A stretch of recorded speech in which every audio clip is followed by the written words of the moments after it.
cursed town of Harlan, the macabre secret, hidden deep in the Appalachian mountains. Before we begin this mysterious story, I'd love to know, where are you listening from? What city and what time is it there? It means the world to us to know where our stories are reaching. Drop it in the comments below. The mountains of eastern Kentucky did not welcome strangers. They tolerated them, absorbed them into the fog and the coal dust and the particular silence of hollows where sound died before it could carry. But they did not welcome them. The old-timers understood this.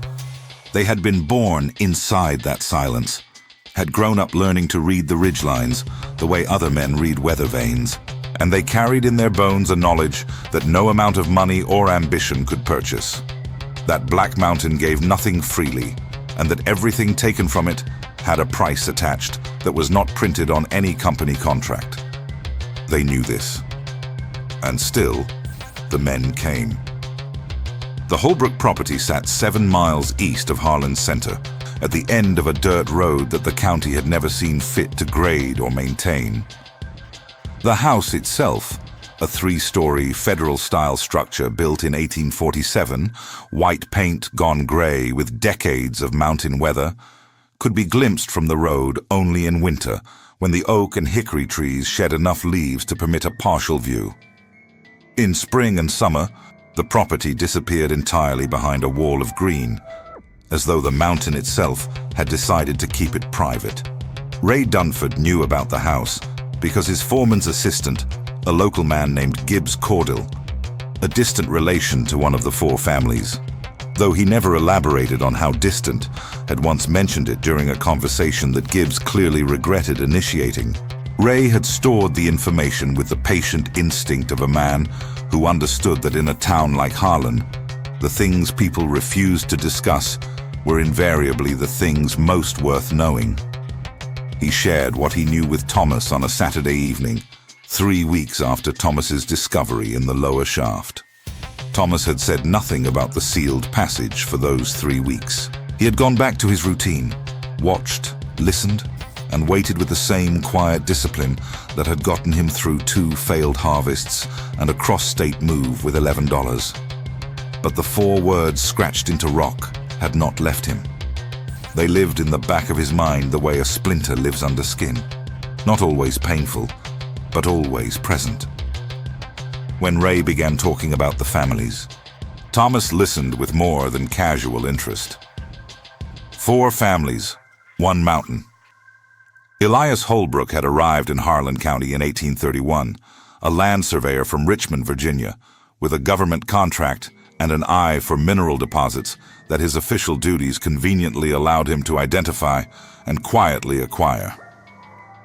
Within 5 years, he had purchased, through a combination of legitimate transactions and arrangements that the historical record described only vaguely, the mineral rights to nearly 40% of Black Mountain's eastern face. The Warfield family arrived a decade later, their wealth rooted in timber. Augustus Warfield had stripped the lower ridges of Black Mountain with industrial efficiency throughout the 1840s and 1850s, replanting nothing, and had used the proceeds to purchase mineral rights contiguous to Holbrook's holdings. The 2 families, recognizing mutual advantage, had formalized their relationship through a business partnership in 1857 and through marriage in 1863, when Elias Holbrook's granddaughter married Augustus Warfield's eldest son. The Caudills and the Dunns were older Harlan County families, Scotch-Irish settlers whose roots in the region predated any formal land ownership system, who had simply been there when the surveys arrived and had been shrewd enough to ensure their presence was translated into documentation. The Caudills controlled the western mineral rights. The Dunns held the water rights to the 3 creeks that drained Black Mountain's northern slope, a detail that would prove in time to be the most consequential property holding of all 4 families. By 1890, the 4 families collectively controlled access to the most productive coal seams in eastern Kentucky. When the Consolidated Black Mountain Coal Company was incorporated in 1901, Its founding documents listed all 4 families as principal stakeholders. The company's president was a Cincinnati businessman named Howard Fitch, but everyone in Harlan County understood that Howard Fitch was an administrator. The owners were the families. What changed in 1908? Ray had pieced this history together from courthouse records, from conversations with older Harlan residents, and from a single remarkable source. A retired schoolteacher named Miss Alma Pigg, 71 years old, who had taught in Harlan County since 1879, and who, in the unsentimental manner of very old women who have outlived most of the people they were supposed to protect, was willing to discuss things that younger residents would not. Miss Alma lived on Ivy Street, in a house so filled with books and stacked newspapers that navigation required single-file movement through narrow channels between the piles. Ray had met her through a church social and had recognized immediately that she was the most informed person in Harlan County, and that she was, at 71, fully aware that her information would die with her unless she gave it away. The families moved out of town in 1908 and 1909. Miss Alma had told Ray, seated in the one chair in her parlor, not occupied by periodicals. All 4 of them, within 18 months of each other. The Holbrooks went first, in the spring of '08, the Warfields that fall, the Caudells and Dunns the following year. What happened in 1908? Ray had asked. Miss Alma had looked at him with the measured patience of a woman who had spent 40 years teaching children to think before they spoke. In March of 1908, she said, 11 men died in Shaft 7 of the Consolidated Black Mountain Coal Company. Official cause, a gas explosion. The mine inspector's report, which I have read, described the explosion as consistent with accumulated methane and a lamp malfunction. But, Ray said, but Shaft 7 had been in operation for 4 years, without a single gas incident. The ventilation was considered exemplary. The foreman, a man named George Blevins, had an impeccable safety record. And the 11 men who died were not distributed randomly throughout the shaft. They were all working in the same section. She paused. The north section, she said. The information reaches. Thomas Ray told Thomas everything on that Saturday evening, speaking quietly on the boarding house porch while the rest of Harlan's weekend noise moved along Central Street below them. Thomas listened without interruption. When Ray finished, Thomas was quiet for a long moment. 11 men, Thomas said finally. In one section, Ray confirmed. The north section of Shaft 7. Which, according to the shaft diagrams I found in the county surveyor's office, would have been directly below and to the east of the North Tunnel, Thomas said. Ray looked at him. You know something. Thomas told him about the sealed passage, about the 4 words above the stone wall. He had not intended to tell anyone, but Ray's information had changed the geometry of the situation. The sealed passage was no longer simply a curiosity. It was connected to something. 11 dead men. 4 families who left town within 18 months of those deaths. A warning scratched into rock by someone who had known or suspected what was on the other side. Ray was quiet for a long time after Thomas finished.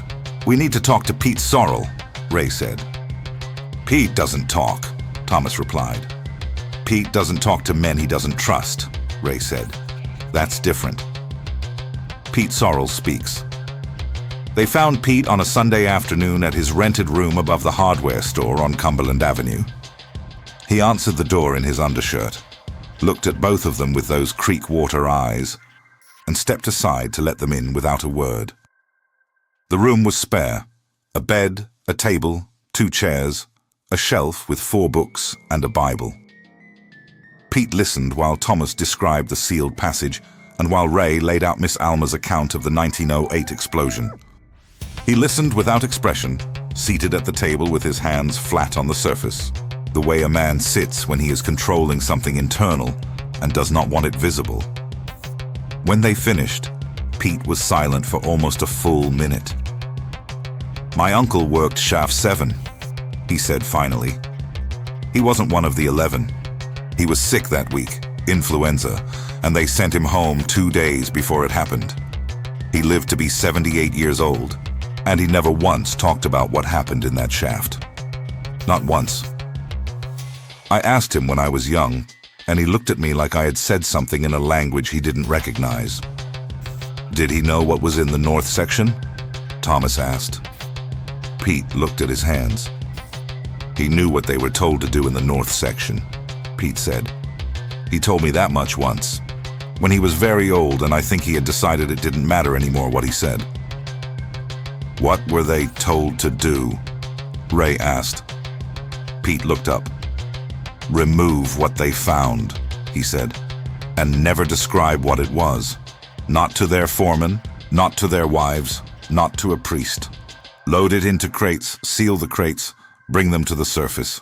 The crates were picked up by men they didn't know and taken in wagons toward the Dunn property on the North Creek. The room was very quiet. What was in the crates? Thomas asked. Pete shook his head slowly. My uncle didn't know. He said the men who worked that section came out different after a few weeks, quieter. He said one man, a fellow named Haskins, started having episodes. Shaking. Confusion. Couldn't remember where he was. The company doctor said it was nerves. Haskins was let go in January of 1908. 2 months before the explosion, Ray said. 2 months before the explosion, Pete confirmed. He stood up then, which Thomas understood as the end of the conversation. At the door, Pete stopped and turned back. I've worked this mountain for 31 years, he said. I have never filed a complaint, never caused trouble, never asked a question I wasn't supposed to ask. I am telling you this not because I'm proud of it, but because I want you to understand what I mean when I say this to you now. He looked at Thomas directly.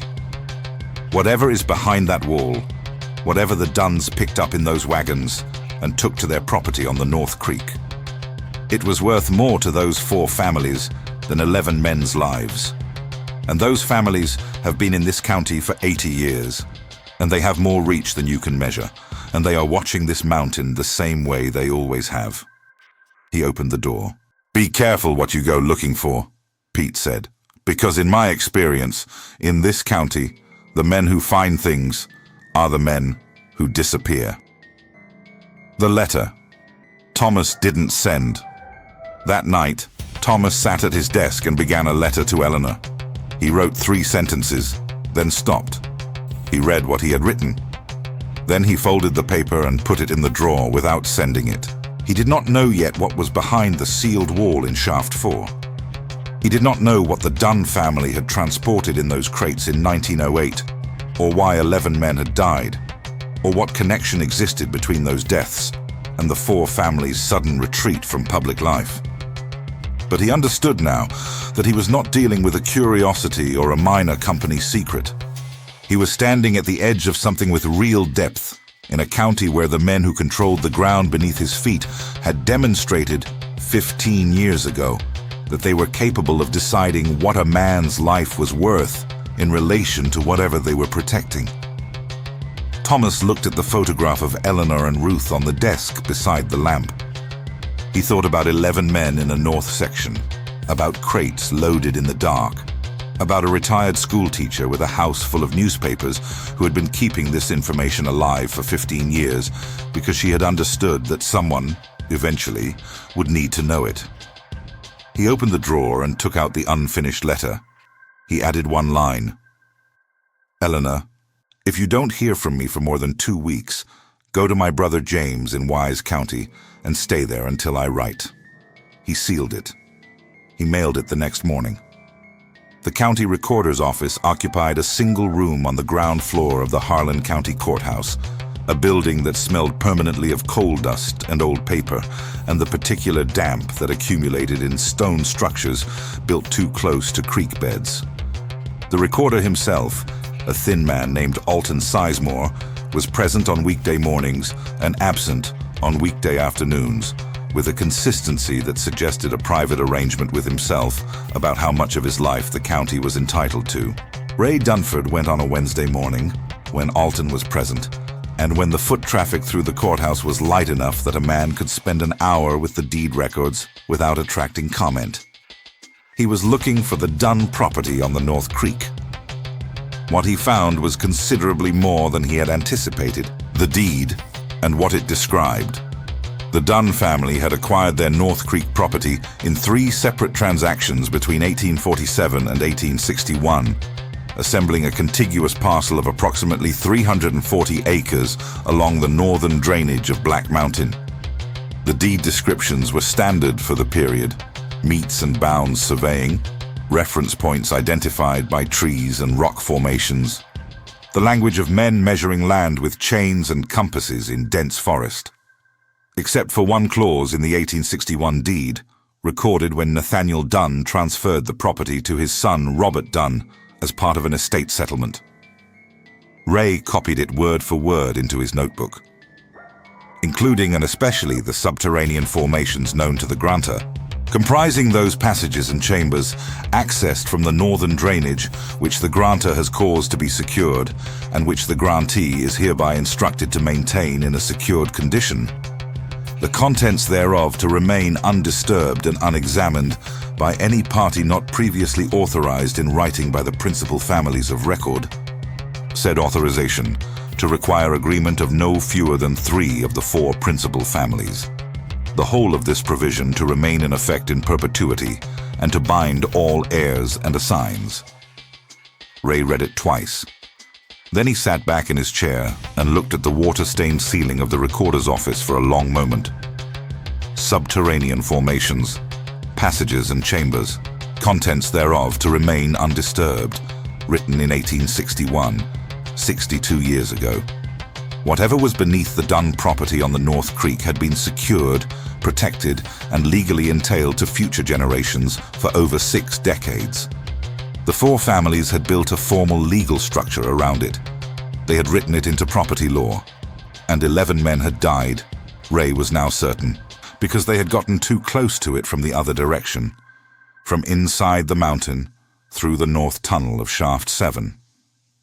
He closed the deed book carefully, returned it to its shelf, and walked out of the courthouse into the cold March air.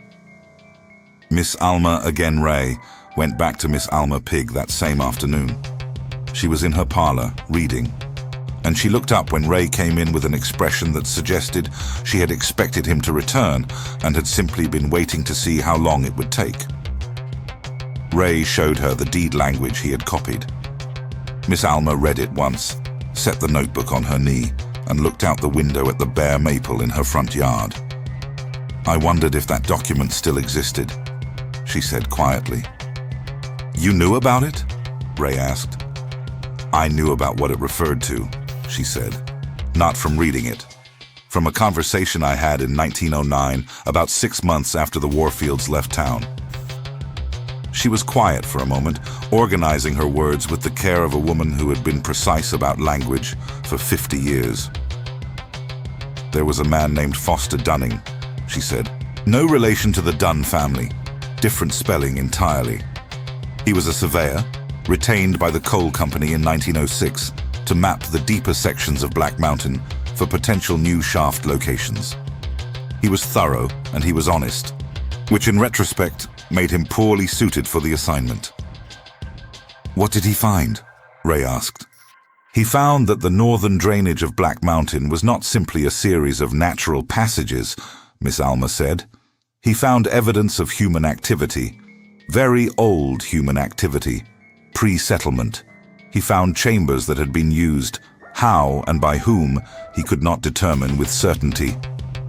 He found material that he described in his survey notes as artifacts of considerable age and apparent cultural significance." She paused.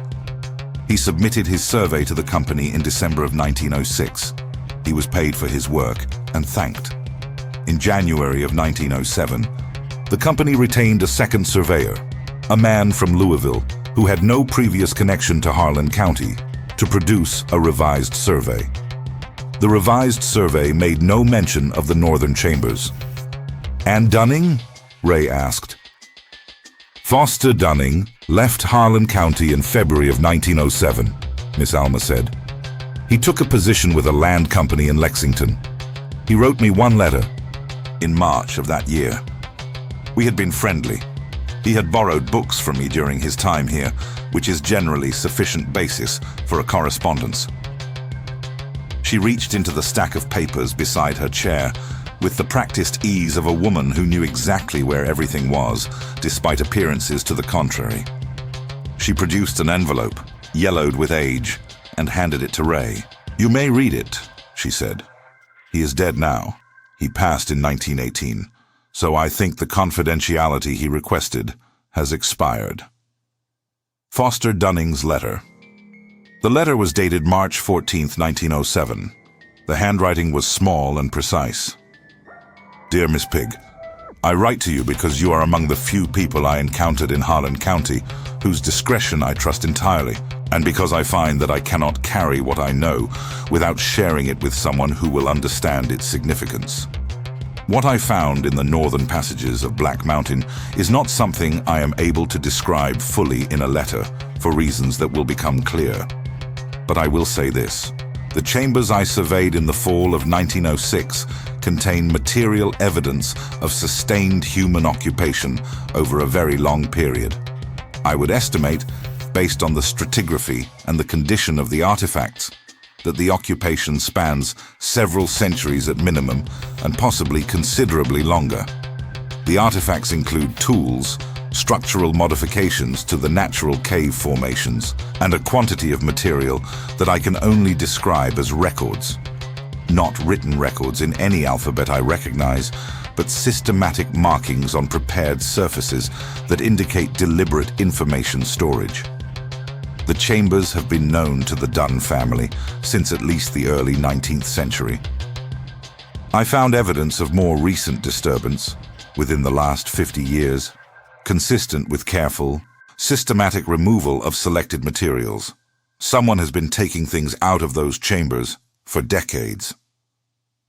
I was asked, politely but with unmistakable firmness, to revise my survey findings. I was told that the northern passages were a private matter and that my professional discretion was both expected and, it was implied, financially compensable. I accepted the revised terms because I have a wife and 2 children, and because the men who spoke to me were not the kind of men one refuses without consequences. I am not proud of this. I record it here because I believe that what is in those chambers belongs to no family and to no company. I believe it is significant beyond anything that can be measured in mineral rights or property deeds. And I believe that the men who currently control access to it understand this, which is precisely why they guard it so carefully. I do not know what will happen when the mining operations eventually reach the northern section from below. I suspect the families know this is coming, and I suspect they have plans to manage it. I hope those plans do not involve the men who will be doing the work. With respect and gratitude for your friendship, Foster Dunning Ray set the letter down. The recorder's office, the courthouse, Harlan's ordinary noise outside, all of it felt suddenly very far away. He hoped the plans didn't involve the men doing the work, Ray said. Yes, Miss Alma said, and then 11 men died in Shaft 7 in March of 1908. Yes, Miss Alma said again. Her voice was even. She had had 15 years to sit with this. Why didn't you go to anyone with this? Ray asked. The letter, the deed language. Why didn't you? Go to whom? Miss Alma said, not unkindly. The county sheriff is on a first-name basis with Robert Dunn. The state mine inspector filed a report describing the 1908 explosion as an accident. And I have no evidence to contradict that finding, technically, only evidence of motive and context. The newspapers in this region are owned by men who understand where their interests lie. She looked at Ray steadily. I am a 71-year-old schoolteacher in a coal town in eastern Kentucky, she said. I have kept this information alive because I believe that eventually someone would come along who could do something with it that I cannot. I have been waiting 15 years. What do you think should be done with it? Ray asked. I think someone should go to the North Creek, Miss Alma said simply.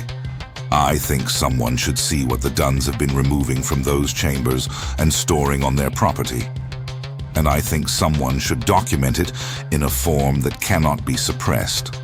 With photographs, with witnesses, with copies sent to institutions that the Holbrooks and Warfields and Caudills and Dunns cannot reach. She picked up her book, which Ray understood as the end of the conversation. I think you already know this, she added without looking up. I think you came here today to hear someone else say it. Thomas makes a decision. Ray brought everything to Thomas that evening. The deed language, the letter, the full account of Miss Alma's conversation. He laid it out on the small table in Thomas's room at Mrs. Combs's boarding house, the lamp turned up high, the window fogged with cold. Thomas read Foster Dunning's letter twice. He sat with it for a long time. Artifacts, Thomas said. Chambers. Markings on surfaces. Something old, Ray said. Something significant enough that 4 of the most powerful families in this county have been protecting it for at least 60 years and killing men to keep it hidden. We don't know they killed those men, Thomas said carefully. 11 men died in the section of the mine closest to those chambers, 2 months after one of the workers from that section had a breakdown and was dismissed, Ray said. We don't have proof, but we have a sequence. Thomas was quiet. Outside, the fog had come down from Black Mountain, thick and early, wrapping the street outside in gray. He thought about Eleanor's last letter, about Ruth, who was 7 years old and learning to read, about the $11 he'd arrived with, and the money he had been sending home, and the plan, the careful, modest plan, to bring his family to Harlan by summer and build something stable on the wages the mountain paid. He thought about Foster Dunning, who had a wife and 2 children and had made what he called the practical choice and had spent the rest of his life writing letters confessing to it. The Dunn property, Thomas said. How far is it? 7 miles north, Ray said. Along the creek road. There's a structure on the property. An old stone building near the creek. I found a reference to it in the county tax records, listed as a storage facility, built 1871. 1871, Thomas repeated. 10 years after the deed language requiring the contents to be secured. They built something to house whatever they brought out of the mountain, Ray said, and they've been adding to it for 60 years. Thomas looked at the photograph of Eleanor and Ruth. We go on Sunday, he said, before dawn. We look. We don't touch anything. We document what we can. Ray nodded. And Pete? Ray asked. Thomas considered. Pete told us to be careful, he said. He didn't tell us to stop. He folded Foster Dunning's letter and put it in his jacket pocket. Then he turned the lamp down, and the room went dark except for the gray light from the fogged window and the distant glow of Harlan's street lamps below. Somewhere up the mountain, behind a wall of mortared stone in the lowest section of Shaft 4, the North Tunnel waited in the dark. And 7 miles away, on the North Creek, a stone building built in 1871 held 60 years of secrets that 4 families had decided were worth more than the men who discovered them. Thomas had made his decision. What happened next would depend on what they found, and on whether the families were still watching as carefully as Pete Sorrell believed. It was the year 1923, and Harlan County was alive in a way that felt almost violent. The coal boom had transformed what was once a scatter of Appalachian homesteads into a city with ambition. Brick storefronts lining Central Street, a proper bank with a granite facade, 2 hotels that filled every Monday with new arrivals, A church whose bell tower rose high enough above the rooflines to catch the first light before the rest of the town stirred. The population had tripled in less than a decade. Men had arrived from Virginia, from West Virginia, from as far south as Alabama, drawn by the promise of steady wages and the particular species of hope that only desperation could manufacture. Thomas Aldridge was one of them. He was 31 years old, broad-shouldered, with hands that told his whole biography. Calloused from years of farm work in Wise County, Virginia, scarred across the left palm from a fence wire accident at 19. He stepped off the Louisville and Nashville railroad car on a Tuesday morning in March, carrying a canvas bag with 2 changes of clothes, a photograph of his wife Eleanor and their daughter Ruth, and $11. The last of everything after the drought took the second harvest in a row. Thomas was not a dreamer. He was a man who had learned, through sustained and patient suffering, that hope was a luxury best kept small. He did not arrive in Harlan expecting prosperity. He arrived expecting survival. The hiring office. The Consolidated Black Mountain Coal Company occupied a 2-story brick building at the corner of Central and Mine Street, its entrance worn smooth by the boots of thousands of men who had stood where Thomas now stood, hat in hand, waiting to be measured. The hiring manager, a heavy-set man named Cecil Pratt, looked Thomas up and down with the practiced efficiency of someone who had assessed thousands of bodies for their utility in underground spaces. "You claustrophobic?" Cecil asked, not looking up from his ledger. "No, sir," Thomas said. "You got a problem taking orders from a foreman, even when those orders don't make sense to you?" Thomas hesitated, just half a second. Cecil caught it. "Every man hesitates on that one," Cecil said, finally looking up. "The honest ones do, anyway." "Good. I'll take honest over agreeable any day. Sign here." Thomas signed. He was assigned to shaft number 4, starting the following Monday. $3.20 per day, 6 days a week. More money than he had made in any single month of farming. That night, in the boarding house on Mount Street run by a widow named Mrs. Dora Combs, Thomas wrote a letter to Eleanor by lamplight. "The work is hard, but the pay is real," he wrote. "I think we made the right decision. I think this place might be the answer." He sealed the envelope. Sleep came slowly, and when it came, it was thin and unrestful. The kind of sleep that leaves a man more tired than he began. The mine and the men inside its shaft. Number 4 descended at a 30-degree angle into the base of Black Mountain, the highest peak in Kentucky, its summit perpetually wrapped in cloud. The entrance was narrow. 2 men could walk side by side, but only barely, and it widened gradually as it deepened, branching into a network of tunnels that the experienced miners navigated with the casual confidence of men who had made peace with darkness. Thomas's crew consisted of 6 men. Junior Bates, 24, wiry and perpetually cheerful in the unsettling way of someone who had simply stopped calculating risk. Odell Maynard, 47, a Harlan native who had worked this mountain since he was 16, and who spoke about the mine the way a man speaks about a difficult relative, with familiarity and unresolved tension. Calvin Price, a black man from Middlesboro, who kept to himself during breaks, but worked with a focus and precision that foreman Walt Gregg acknowledged only through silence, the particular silence of a man who respects competence but has no vocabulary for saying so. And then there was Pete Sorrell.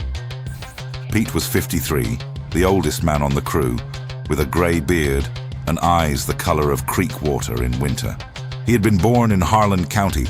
His father had worked this mountain. His grandfather had logged the ridges above it. Pete carried knowledge about this place that no company survey had ever recorded, and in Thomas's first week, he said almost nothing. It was on the 5th day, a Friday, cold enough that breath clouded even inside the shaft, that Pete leaned toward Thomas during their lunch break and spoke in a voice low enough that only Thomas could hear. "You notice they never give us work orders for the North Tunnel," Pete said. Thomas looked up from his biscuit. What north tunnel?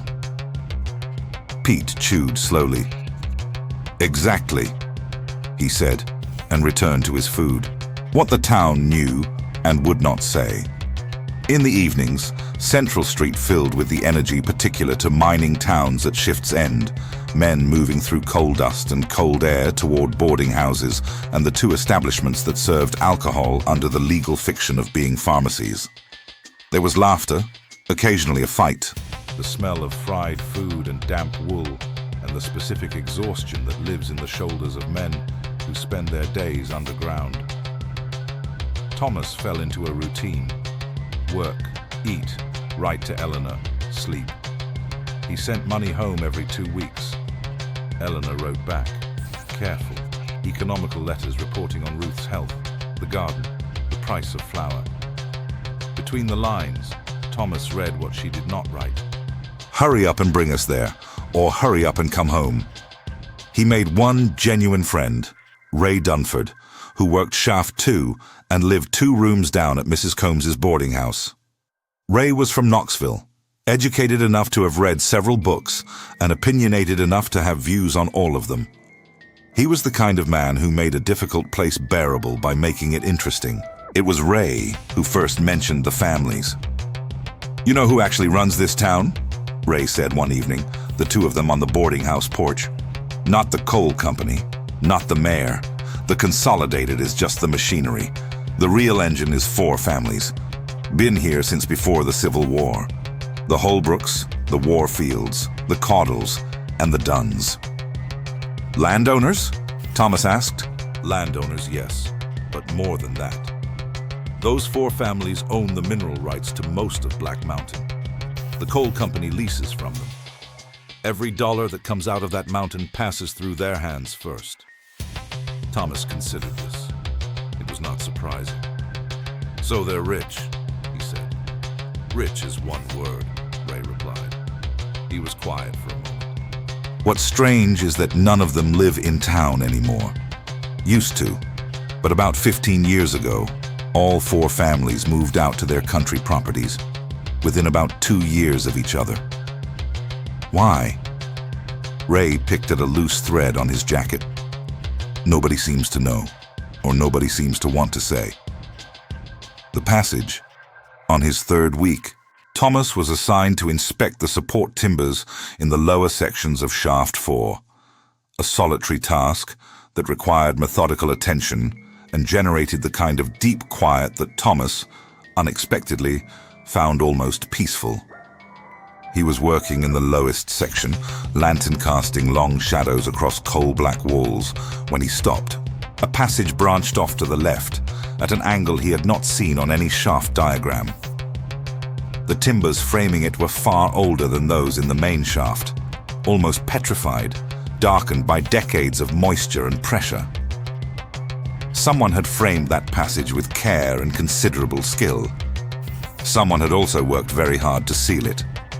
The entrance was blocked by a wall of rough-cut stone, mortared with a mixture of concrete and coal dust. It was not a collapse. It was not a natural obstruction. It was deliberate, methodical, and, Thomas estimated the labor involved, expensive. He raised his lantern toward the upper corner of the sealed entrance. Beneath a layer of grime, scratched directly into the rock face above the stones, someone had left 4 words. Do not go north. Thomas stood motionless for a long moment, the weight of the mountain pressing down through hundreds of feet of rock above him. He thought about Pete's words, spoken quietly over cold biscuits 5 days earlier. You notice they never give us work orders for the North Tunnel. He picked up his tools. He completed the inspection. He said nothing to anyone. That night, for the first time since arriving in Harlan, Thomas did not write to Eleanor.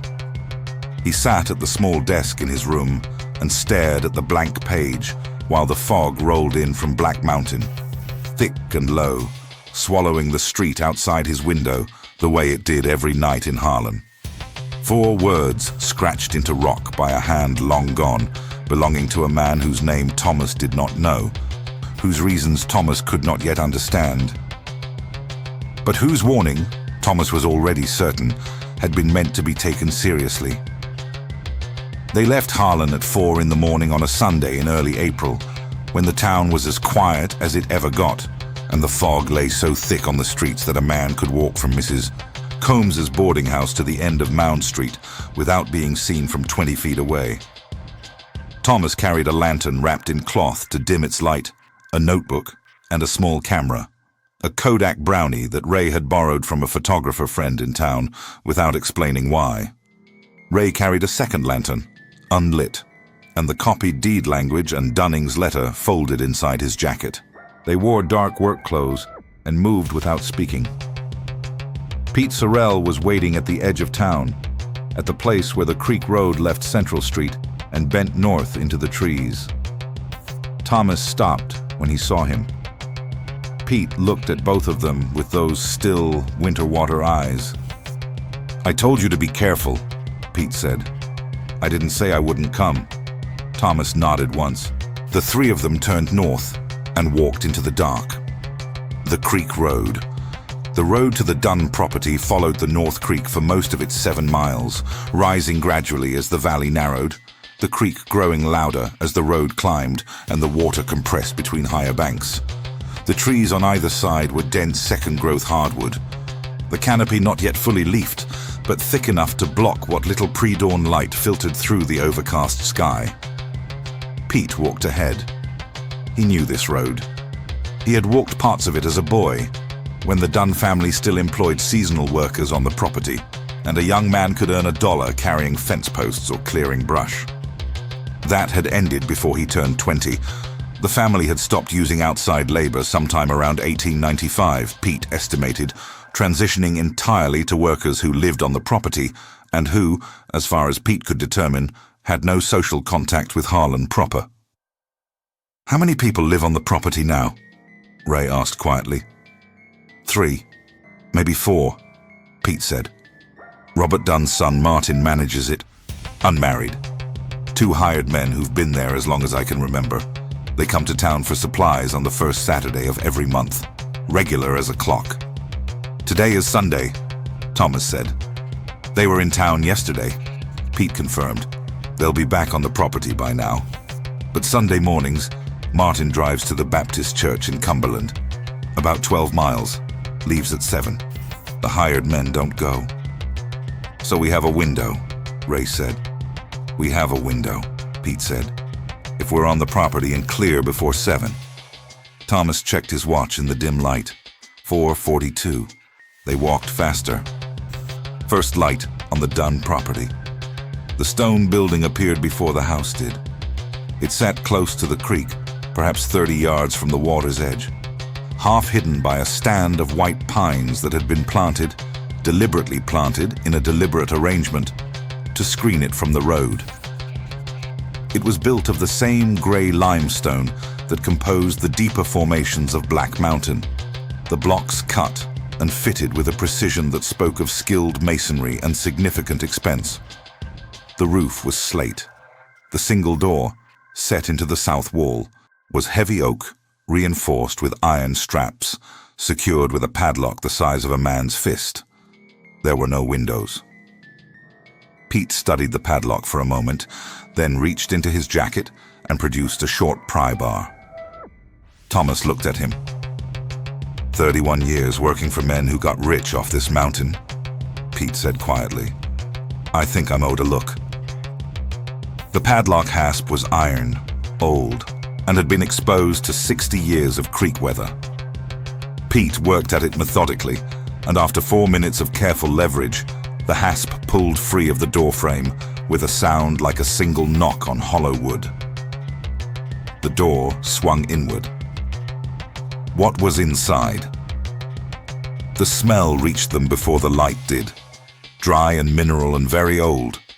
The smell of stone and something else beneath it that Thomas could not immediately name. It reminded him, distantly, of the deep sections of Shaft 4, but cleaner, as though whatever produced it had been sealed away from the mine's particular dampness and had preserved itself in the sealed air. Pete uncovered his lantern. Ray lit the second one. The building was a single room, perhaps 40 feet long and 20 wide, with a stone floor and a vaulted ceiling that rose to about 12 feet at its peak. Along both long walls, built-in wooden shelving ran from floor to ceiling, interrupted at regular intervals by wooden support posts. The shelving was filled with objects arranged with methodical care, not stacked randomly, but organized, catalogued, with small handwritten labels attached to each item or group of items. Thomas moved to the nearest shelf and held his lantern close to the first label. Black Mountain North Chamber A, Level 3, 1887. The object beside the label was a stone tool, a hand axe, roughly shaped, dark with age. Beside it, wrapped in cloth that had gone stiff with time, was something flat and rectangular that Thomas carefully unfolded to reveal a piece of prepared hide covered in markings. Systematic markings, rows of symbols, repeated and varied, in patterns that suggested Thomas was not an educated man in the academic sense, but he had a farmer's practical intelligence and a miner's observational precision. That suggested language, or something that functioned like language. He looked down the shelf. There were dozens of objects, hundreds. He looked at the other wall. More shelving, more objects, more labels. Chamber A, Level 2, 1891. Chamber B, Level 1, 1894. Chamber B, Level 3, 1903. Ray was moving along the opposite wall, lantern raised, reading labels in a rapid undertone. "These go back to 1847, Ray said. "The earliest label I can find, 1847. That's when Elias Holbrook first acquired the mineral rights. They've been removing material from those chambers for 76 years, Thomas said. Systematically, Pete said. He was standing in the center of the room, turning slowly, taking it all in with the quiet comprehension of a man who has suspected something for a long time and is now watching the suspicion become fact. They didn't just stumble onto this. They knew what was here. They've been managing it. Thomas moved deeper into the room. Near the back wall, the shelving gave way to a large, flat table, and on the table were stacked ledger books, 6 of them, bound in dark cloth, labeled by year. The earliest was dated 1851, the most recent, 1921. Thomas opened the 1908 ledger. The entries were in a careful, formal hand, the hand of someone who understood that what they were recording had significance and who wanted the record to be precise. Each entry listed a date, a location within the chamber system, a description of the item removed, and its condition. The descriptions were careful and largely technical. Stone implement, bifacial, approximately 8 inches, excellent condition, prepared surface with systematic markings, hide substrate, fragile, structural timber fragment, fire-hardened, with carved notations. Thomas turned pages. February 1908. The entries grew more frequent, multiple removals per week, as though someone had accelerated the pace of extraction. Then, March 4th, 1908. A single entry, in a different hand, darker ink, the letters pressed harder into the page, the way a man writes when his hand is not entirely steady. Shaft 7. North Section crew reached Chamber B lower access point. Crew leader informed and work suspended pending family consultation. Decision reached March 6th. Standard protocol. Entry sealed March 7th. Standard protocol. Thomas stared at those 2 words for a long time. "Ray," he said. Ray came to the table. Thomas pointed to the entry. Ray read it. His face in the lamplight went very still. "Standard protocol," Ray said. 11 men died on March 12th, 1908, Thomas said. 5 days after the entry was sealed, the 3 of them stood around the table in silence. Outside, the creek ran over its stones in the dark, indifferent and continuous. The photographs Ray uncovered the Brownie camera. Thomas held both lanterns at angles that maximized the available light while Ray photographed the ledger entries. the 1908 page specifically, and several others that showed the systematic nature of the operation stretching back decades. He photographed the shelving, the labels, the artifacts. He used the entire roll of film, working methodically, moving through the room, with the focused efficiency of a man who understands he has one chance and limited time. Pete stood at the door, watching the approach road. When Ray finished, Thomas carefully replaced the ledger exactly as he had found it. He checked that nothing had been moved or disturbed.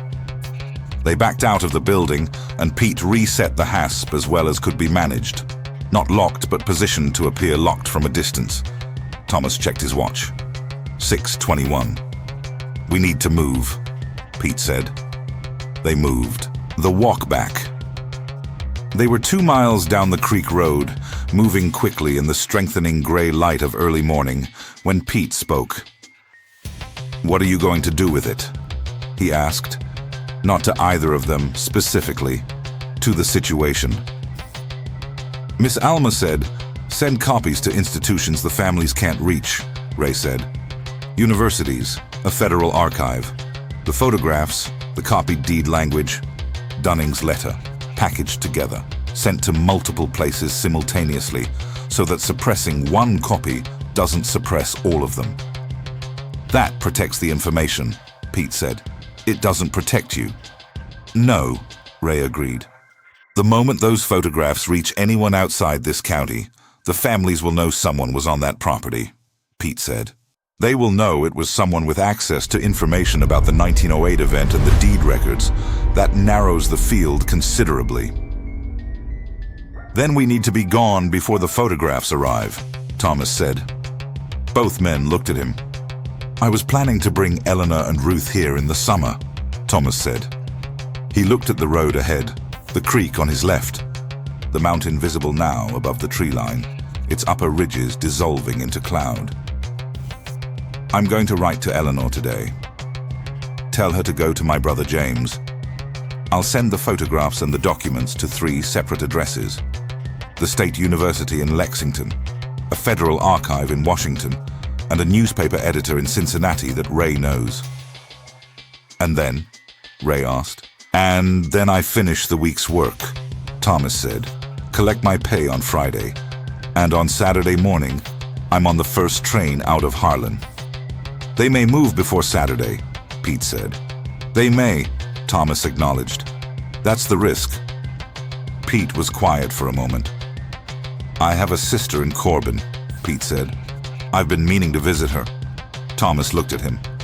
"I think I'll go on Saturday as well," Pete said.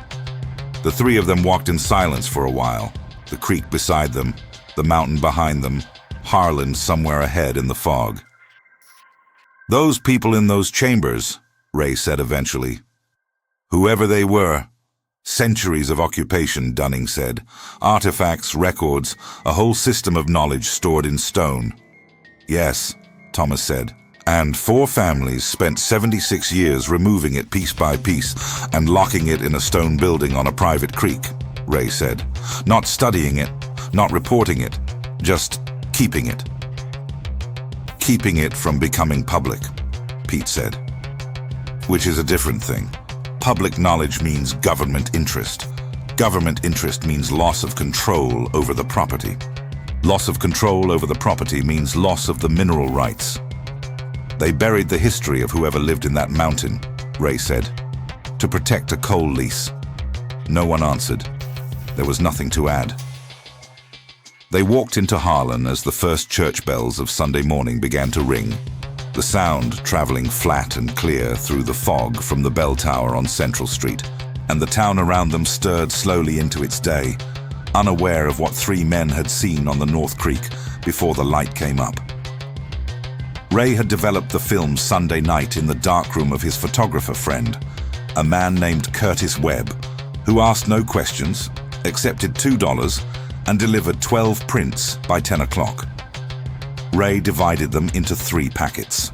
Each packet contained prints of the critical ledger entries, the shelf labels, and the room's overall layout, along with a typed summary of the deed language, Dunning's letter, and the documented sequence leading from the 1906 survey to the 1908 explosion.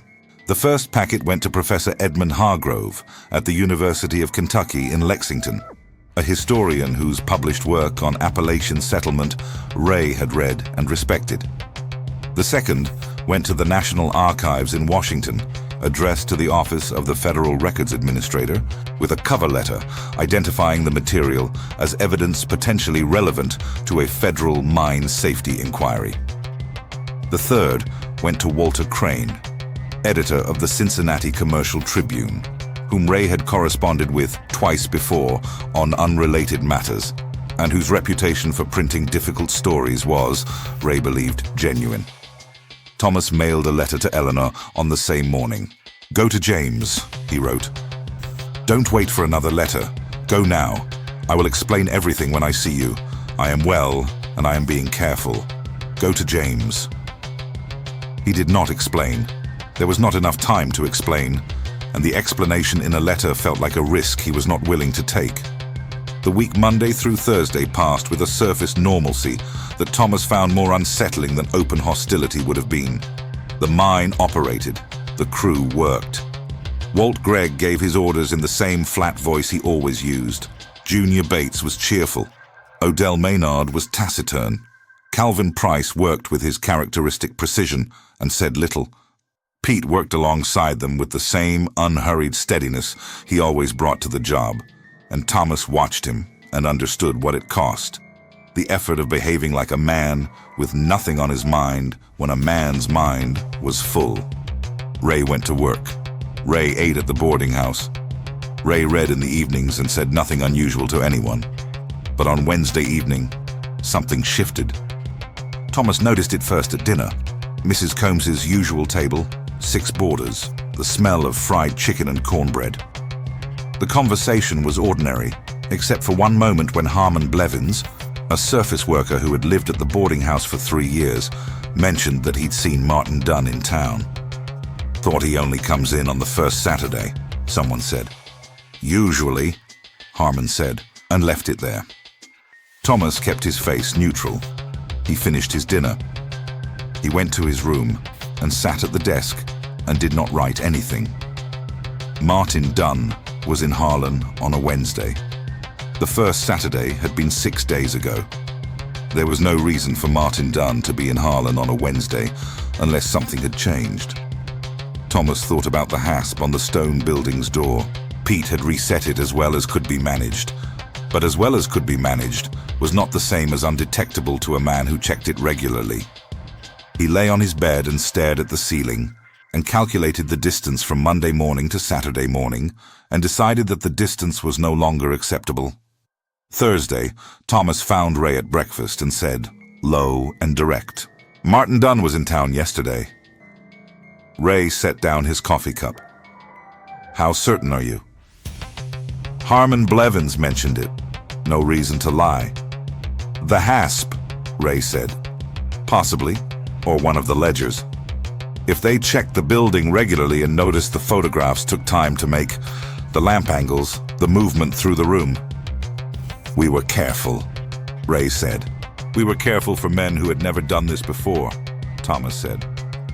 "I don't know how careful that is against men who have been managing this secret for 70 years. Ray thought for a moment. "The packets are already sent. They arrive or they don't. Nothing we do changes that now." "No," Thomas agreed, "but we can change when we leave."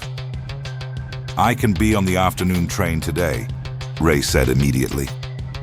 The lack of hesitation told Thomas that Ray had already been thinking about this. "Pete," Thomas said. "I'll tell him this morning," Ray said, "before shift." "And you?" Ray asked. Thomas looked at his plate. "I need to collect pay. Friday morning, not Friday evening. I'll go to the paymaster before shift and tell them I have a family emergency. They'll dock me half a day. I don't care." "That puts you on the Friday afternoon train." "Yes." Ray looked at him steadily. "Thomas." "I know," Thomas said. "I'll be on it." Thursday afternoon, Ray left on the 2:15 train to Corbin, from where he would connect to Lexington. He shook Thomas's hand on the boarding house porch with the grip of a man who is not certain he will shake that hand again and wants to make the gesture count. "If Hargrove gets that packet," Ray said, "this doesn't stay quiet." A historian at a state university with documented evidence of suppressed archaeological sites and a mine disaster cover-up. That becomes a story. "If he gets it," Thomas said. "He'll get it," Ray said. "I addressed it to his university office and his home address both. The families can't intercept mail at two separate addresses without someone noticing." Thomas nodded. "Go," Thomas said. Ray went. Thomas watched the train pull away from the Harlan station until it disappeared around the ridge, and then he walked back to the boarding house through the afternoon fog and began packing his canvas bag. Thursday evening, Pete came to Thomas's room at 7 o'clock. He knocked twice, quietly, and Thomas let him in. Pete looked at the half-packed bag on the bed. He nodded, as though confirming something he already knew. "Martin Dunn went to the sheriff's office this afternoon," Pete said. "I saw him go in. I watched from across the street. He was in there 40 minutes. Thomas sat down on the edge of the bed. "The sheriff," Thomas said. "Lon Combs, distant cousin to your landlady, no connection otherwise. He's been sheriff for 11 years. He is not a dishonest man in the ordinary sense. He doesn't steal. He doesn't fabricate evidence. But he understands where the weight in this county lies, and he has never, in 11 years, done anything to shift it." "What do you think Dunn told him?" "I think Dunn told him that someone entered his property without authorization and disturbed materials in his storage building," Pete said. "Which is accurate. I think he may have told him who he suspects, which may also be accurate, depending on how carefully they've been watching." Thomas was quiet for a moment. "I'm leaving on the first train tomorrow," Thomas said. 6:15, before the paymaster opens. "The money," Pete said. "Doesn't matter," Thomas said. He surprised himself with how clearly he meant it. A week's wages did not matter. Eleanor and Ruth in Wise County with his brother James mattered. The packets in the mail mattered. Getting on a train before Lon Combs developed a specific reason to find him mattered. The money did not matter. "I'll be on the 6:15 as well," Pete said. "You don't have to." "I know I don't," Pete said. He was already at the door. 6 o'clock, platform. Before dawn, Thomas did not sleep.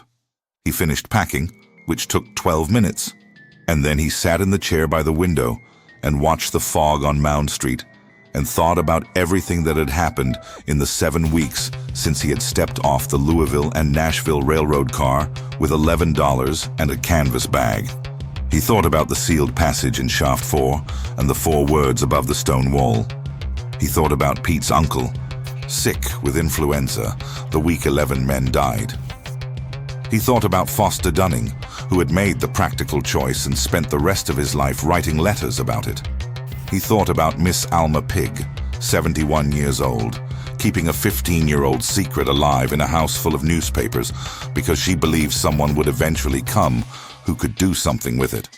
He thought about the stone building on the North Creek and the shelves running floor to ceiling and the ledger entries in their careful, formal hand.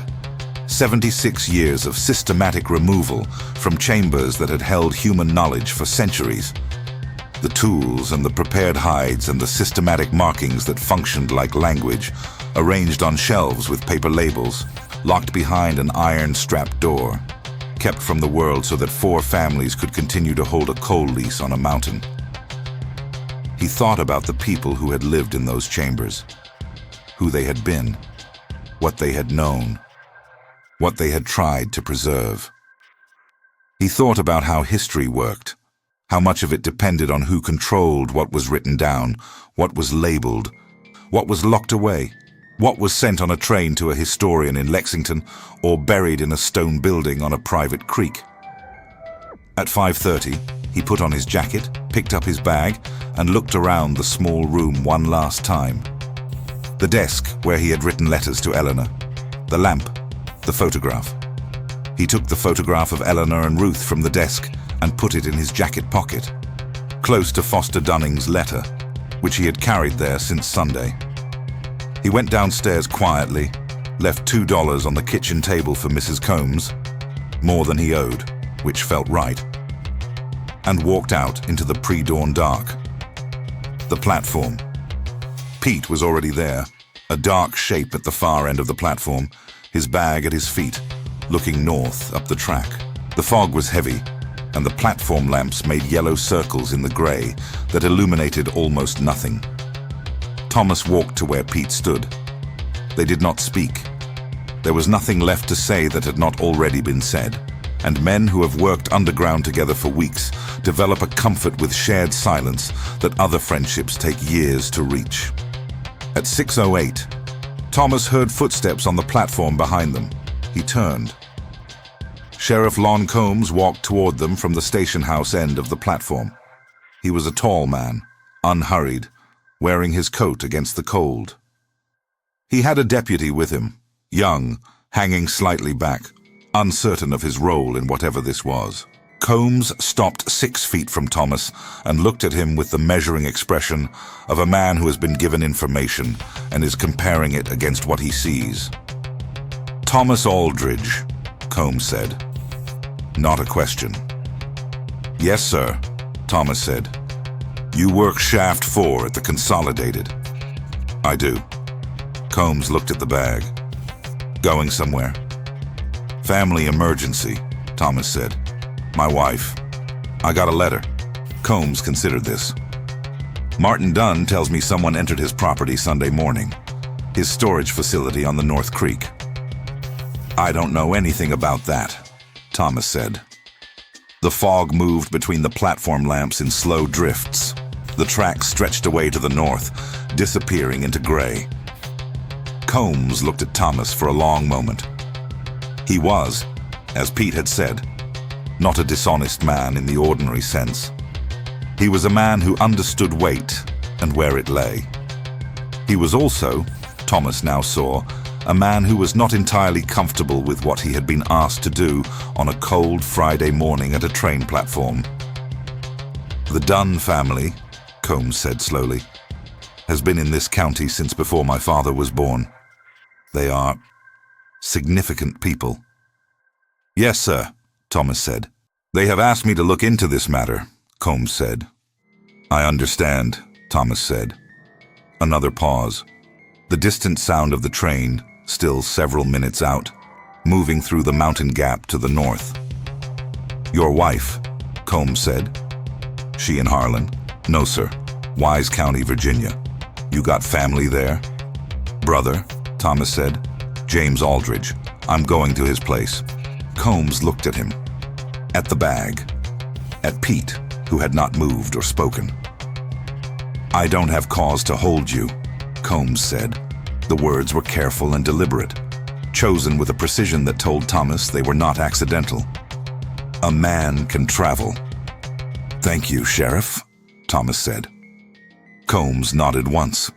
He looked at both of them for another moment, then turned and walked back toward the station house. The deputy followed, glancing back once over his shoulder. Thomas breathed. The train. The 6:15 came in on time, its headlamp cutting a tunnel through the fog, the brakes groaning against the cold rails as it slowed into the station. Thomas and Pete were the only passengers boarding at Harlan. Thomas chose a window seat on the west side of the car, away from the platform. He set his bag on the rack above and sat down and looked out the window at the platform where Sheriff Combs stood with his deputy, watching the train without expression. The train began to move. Harlan's buildings slid past the window, the brick storefronts of Central Street, the steeple of the church whose bell he had listened to on Sunday morning returning from the North Creek, the coal company's office at the corner of Central and Mine, the boarding house on Mound Street, where $2 sat on Mrs. Combs's kitchen table. And then the buildings ended, and there was only the mountain. Black Mountain, rising above the trees to the east, its summit hidden in cloud, the way it always was. the way it had been every morning Thomas had spent in Harlan. He looked at it until the track curved and it disappeared from his window. He reached into his jacket pocket and touched Foster Dunning's letter. Then he took out the photograph of Eleanor and Ruth and held it in his lap and looked at it in the grey morning light coming through the window. Pete sat across the aisle, looking forward, his hands on his knees. The train moved north through the fog, through the gap in the mountains, away from Harlan County and its coal and its 4 families and its stone building on the North Creek, carrying 2 men and everything they knew toward whatever came next. What came next? Professor Edmund Hargrove received the packet on Wednesday of the following week. He read it in his office at the University of Kentucky, read it again, and then sat for a long time with it on his desk before he picked up the telephone. The Cincinnati Commercial Tribune published a partial account 6 weeks later, citing documentary evidence and named sources that included a letter from a deceased surveyor and deed language from public county records. The story was careful and factual, and it named the 4 families, and it described the 1908 explosion and its timing in relation to the mine crew's proximity to the northern chambers. The Federal Archive acknowledged receipt of the materials in a letter dated May 3, 1923. The Consolidated Black Mountain Coal Company issued no public statement. The Holbrook, Warfield, Caudill, and Dunn families issued no public statement. The Harlan County Sheriff's Office opened no formal investigation, but the materials were in the archive. They were in the University